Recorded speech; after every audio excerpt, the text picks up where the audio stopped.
All right, you made it. You're here at the end. We're at the last video, and this is about closing. And I just wanted to talk about closing and why is it actually important. And for me, closing is where the value is actually exchanged. You've gone through all this effort to discover and ask them questions to find out what the actual problem is. You have gone through a journey to at least give them some solutions that are really going to help them. You've helped them overcome a whole bunch of objections and hurdles that were stopping them from really going forward. But if they don't actually take some action, whether it be buying a product or following up on a service or actually doing something about it, nothing actually happens. No value has actually exchanged. You have not actually contributed to them. You might have planted a seed, but until that action takes place, you haven't helped them. Unfortunately, that is the reality, and that's why closing is important. Now what you can do is just make sure that there are different types of closes, okay? So I'm gonna go through those three. There's a no close, there's a soft close, and then there's a hard close. So a no close is when so let's have the example where you've found that a patient was not really understanding their medicines, and you talk to them about your MedsCheck service that helped them really understand, just to make sure that they understand exactly what it is that they're taking, why it's important for them to take it, and to minimize any sort of risk where they might just have a medicine misadventure and make themselves even more sick, therefore placing a burden on some of their loved ones. We have a MedsCheck service that helps you understand all those. Now, if you've gone through a process and just stop there, that's a no close. They'll be like, oh yeah, that sounds good. I'll think about it. It's nice to know. So that's really a no close, and because of that, you haven't really asked them the question on what they would like. Where do they go from here? So so that's a no close, and that's really, it really keeps it open, and your chances of success of actually closing someone is going to be really, really small. Chances are that most people don't close themselves. If they're really keen, sometimes they'll ask, so what do I need to do about it? And then you can kind of be compliant that way. The next one is a soft close. A soft close is probably one of the most preferred ones, where you can come in a little bit softer, where you're asking the question for a close, but you're giving them some choices still. So you can say, look, so we do have this MedsCheck service available. We can do it's by appointment, where you can come back in and I'll dedicate some time for you. But actually, we've got quite a few pharmacists on today. I can see you right now. Which would you like to do? Do you want to come in with me? So that's kind of a much. That's still a close. So now you're actually asking the question to actually make a transaction for them to make a decision. But you've done it in a soft manner where you've given them some options, but the options are still closes for both options.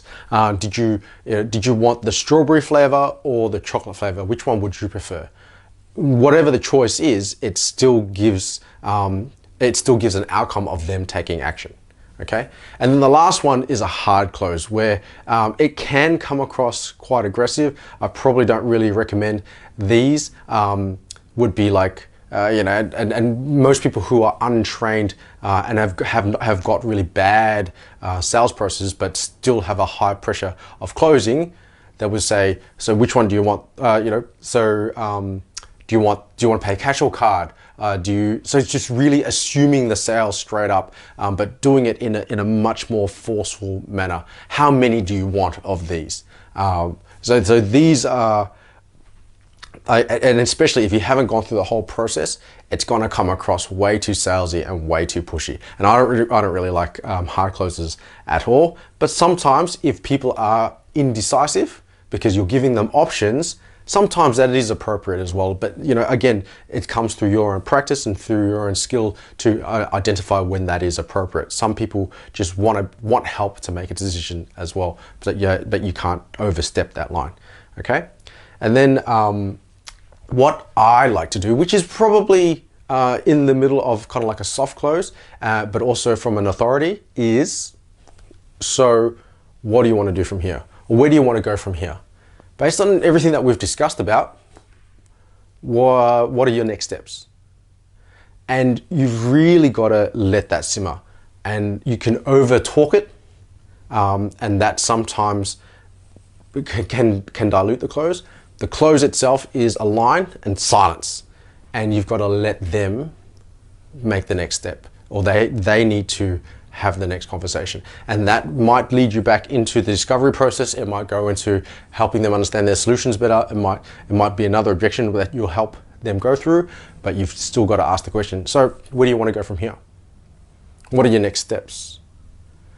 What do you think? What do you think you should do?